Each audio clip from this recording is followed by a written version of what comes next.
Buenas tardes, mi nombre es Karina Cortizo y mi compañera es Teresa Centeno. Pertenecemos al programa de Educación Bilingüe del segundo semestre. A continuación vamos a explicar nuestros cuadros de referencias y los aportes que estos nos dieron para nuestra formación como futuros docentes en la asignatura de investigación educativa. En primer lugar, tenemos la pregunta, ¿qué es el bilingüismo? El bilingüismo es la capacidad del hombre de hablar dos lenguas sin dificultad alguna. El siguiente proverbio chino dice, aprender un idioma es tener una ventana más desde la que observar el mundo. Mi nombre es Karina Cortizo y a continuación voy a hacer una explicación de mis ítems o los títulos que puse en mi cuadro de referencia y las aportaciones que estos me dieron para mi formación como docente. Bueno, primero tenemos la lectura en un contexto bilingüe de fluidez y comprensión lectora en alumnos de primero y cuarto de primaria. Bueno, como ya sabemos, el bilingüismo es la capacidad que tiene una persona para hablar en dos o más lenguas. Este artículo me permitió recordar que el bilingüismo se da a través del desarrollo de habilidades receptivas y productivas. Las habilidades receptivas conformadas por la comprensión auditiva y comprensión de lectura, y las habilidades productivas conformadas por la producción oral y la producción escrita. Además de esto, se evidencian distintos tipos de bilingüismo. El primero es el bilingüismo adquirido, el cual es el que ocurre cuando ya tenemos afianzada la L1 o la lengua materna, y tiempo después se estudia o se practica con determinación una L2 o una lengua extranjera. Bueno, también se evidencia el bilingüismo receptivo, en el cual el individuo maneja en su totalidad una L1 o lengua materna, como ya dije, y ciertos aspectos de una L2. Estos aspectos en primera instancia pueden ser habilidades receptivas o en segunda instancia pueden ser habilidades productivas. Pero bueno, sin embargo, el individuo no es capaz de realizar un proceso de elaboración escrita u oral, como ya lo había dicho, en un segundo idioma. Bueno, para mí fue importante reconocer todas estas cosas. ¿Por qué? Porque me permitió saber o identificar los diferentes grupos de bilingüismo que puede haber en un ambiente escolar. Y además de esto, permitirme a mí como futura docente, o sea, qué habilidades debo yo desarrollar para que los estudiantes se sientan cómodos en su proceso de aprendizaje. Bueno, el segundo título es, en segunda instancia tenemos la proyección de la enseñanza del bilingüismo a través del método AICLE en Colombia. Bueno, en este artículo se estudió el panorama actual de Colombia y los recursos que pueden ser implementados para generar de cierta forma una inmersión en una L2 o un segundo idioma, pero básicamente a través de un aprendizaje integrado. Esto me permitió de cierta forma entender esa necesidad que había aquí en Colombia de lograr una reforma en cuanto a los modelos pedagógicos, ya que acá está demasiado impregnado lo que es el modelo pedagógico tradicional, el cual solo se basa en lecturas y métodos memorísticos. En este método que se explica acá, el AICLE, se busca un aprendizaje sucesivo, un aprendizaje que vaya de la mano de la colaboración entre el docente y el estudiante para adquirir un segundo idioma. Bueno, a continuación tenemos el tercer ítem, el cual habla de efectos cognitivos del bilingüismo coordinado en ambientes contextuales. Sabiendo que el bilingüismo coordinado también es un tipo de bilingüismo, esto me permitió o me invitó a recordar aquella relación que hay entre cerebro y conducta, y también todas aquellas áreas que hacen parte del aprendizaje y de la adquisición de una segunda lengua. Y nuestro valor como docentes, o sea, de cómo podemos hacer que los estudiantes puedan trabajar o nutrir estas áreas para que quieran un segundo idioma. Este título en mí termina el quechua, aproximaciones al uso lingüístico de los hablantes bilingües quechua-castellano en el área urbana de Cochabamba, Bolivia. En este artículo se evidencia el bilingüismo sustractivo o la diglosia. Este es un tipo de bilingüismo poco desfavorable, ya que una de las lenguas recibe más aceptación o más aprecio que la otra. Ya como futuro docente me llevó a reflexionar y pensar de que debo incitar a mis estudiantes a reconocer y valorar todo aquello que es autóctono, empezando por nuestra L1. En el quinto título, que se llama Bilingüismo y desempeño de las funciones ejecutivas en adolescentes de colegios bilingües y no bilingües, logré identificar la importancia que tenía dos conceptos. El primero, la inmersión, y el segundo, la sumersión. Bueno, la inmersión es cuando una persona ingresa a un contexto académico con sentido de aprendizaje y aprende una segunda lengua. Y la sumersión es cuando una persona ingresa a un contexto cotidiano normal, básico, y se deja atrás la gramática y todo aquello que es académico y se logra el aprendizaje de una segunda lengua.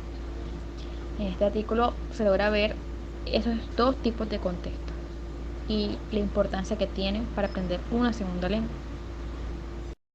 En el sexto y el séptimo título no voy a dar mucho énfasis debido a que estas tienen relación a algunas aportaciones que ya hice anteriormente, de las cuales me pueden servir para mi formación como docente. Entonces continuaré con el título número 8 que dice Español L2 en el contexto multicultural y plurilingüe de la región Caribe. Este lo considero que es importante porque muestra la relación entre bilingüismo y sociolingüística y cómo las condiciones sociales y el contexto pueden sumar a nuestra vida y también al desarrollo de habilidades lingüísticas. Por ello, yo pienso que es indispensable en nuestro papel como docentes dar o generar esas herramientas, esos ambientes para que los niños desarrollen estas habilidades perceptivas, como ya lo he dicho anteriormente. Por último, no menos importante, está la transferencia y erosión de patrones melódicos en bilingües de español e inglés en California. Considero que con este artículo se evidenció todas aquellas falencias que pueden tener o pueden suceder en cuanto a la entonación de códigos o palabras. En general, estas se pueden generar por interferencias entre dos lenguas. Entonces, es importante esto porque nos permite tener paciencia con todos nuestros estudiantes. Bueno, en primer lugar tenemos el bilingüismo en Colombia. El nivel de inglés de los estudiantes de Colombia es relativamente bajo.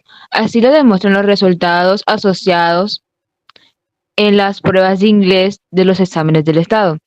Esto me motiva a mí a tener ideas para poder aportar una mejor enseñanza a mis estudiantes en un futuro. Ventajas y desventajas del bilingüismo. El artículo habla sobre las consecuencias negativas del bilingüismo, tales como el retraso de la adquisición del lenguaje, la interferencia aumentada y la disminución del vocabulario de cada lengua. No obstante, también hace énfasis a los aspectos positivos del bilingüismo, que es una metalingüística muy buena, la flexibilidad y el control cognitivo. Y estas consecuencias positivas, pues, me aportan a mí una motivación para poder enseñarles a los estudiantes lo que adquirí pues en mi proceso de enseñanza universitario. Bilingüismo y lenguaje en niños con trastorno del espectro autista. Acerca de este artículo, pues habla sobre un impacto negativo del bilingüismo en el desarrollo del lenguaje de estos niños con el TEA, el trastorno espectro autista. Pues dice que es muy difícil que estos niños adquieran una segunda lengua, lo afirma científicos, doctores, y pues yo diría que si se puede buscar una solución o alguna idea para que estos niños puedan aprender una segunda lengua, ya que ellos son capaces de aprender muchas cosas. Trastorno del desarrollo del lenguaje y del bilingüismo. Estas competencias presentan una rivalidad y también una oportunidad de experimentar una segunda lengua, pero también genera una carga para los niños con mucha dificultad para adquirir una segunda lengua. Políticas educativas del bilingüismo, práctica pedagógica de lenguas extranjeras, inglés, de docentes de transición. Eh, Podemos reflexionar sobre los modelos de pedagogía que se adecúan a la necesidad específica de un niño bilingüe y el papel que debe adoptar tanto como el profesor como el familiar para un desarrollo comunicativo en un niño, claro está. Y pues para adquirir una segunda lengua es necesario tener relaciones con ese tipo de gente que habla esa lengua. Por eso es necesario que el niño interactúe con diferentes personas y interactúe con el lenguaje. Intervención en el lenguaje con el niño bilingüe y sus familias. Pues aquí, como dije anteriormente, es necesario que el niño se relacione, el niño bilingüe se relacione con familiares pues que hablan una segunda lengua. Eh, He visto videos donde hay padres que hablan alemán y la madre habla español, o hablan inglés, el padre y la madre habla portugués, y así sucesivamente. Entonces, ellos les hablan de una manera, de la manera en que, pues, nativa de ellos, que vendría siendo la mamá le habla en portugués y el papá le habla en inglés, o viceversa. Y pues esto construya a un niño bilingüe realmente. Respecto al siguiente artículo, que es el bilingüismo como factor de protección de la enfermedad de Alzheimer, pues tengo una idea que es muy interesante, cómo, cómo el sistema cognitivo pues ayuda o sea, aprendiendo una segunda lengua, ayuda a prevenir la enfermedad del Alzheimer, ya que tu mente está maquinando, procesando tantas palabras, tantas cosas, digamos que en diferentes idiomas, que pues la mantienes ocupada y pues ayudaría a prevenir este tipo de enfermedad. El bilingüismo y el multilingüismo lo tenemos en octavo lugar. Este artículo habla sobre la relación con la enseñanza de una nueva lengua.